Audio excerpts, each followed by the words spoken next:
Patterns म्हणजे सवयी. आणि आपण नेहमी वाचतो की आपण माणूस सवयीचा गुलाम आहे. म्हणजे सवयी म्हणजे फक्त ह्याच नाहीत की सकाळी 5ला उठायचं. सवयी म्हणजे एका पर्टिक्युलर वेळी चिंता वाटणं, एन्झायटी. सवयी म्हणजे एका पर्टिक्युलर वेळी भीती वाटणं. तर हे इंटरनल न्यूरोलॉजिकल पॅटर्न्स असतात जे आपले जडणघडण झालेली असते आपल्या ब्रेनची.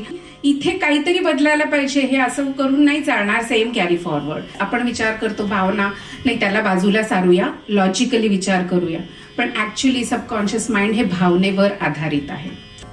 आणि त्याला जर मुळात न काढायचं असेल तर त्याच्या रिलेटेड भावनेला बदलावं लागतं, तेव्हा ही भावना बदलते. तसा बोलायला गेल्यानंतर खूप कॉम्प्लिकेटेड आणि खूपच आत जाणारा सब्जेक्ट आहे, खूप सखोल सब्जेक्ट आहे. पण ह्याचं सोपं उत्तर आहे कला. संगीत आहे, नृत्य आहे, चित्र आहे.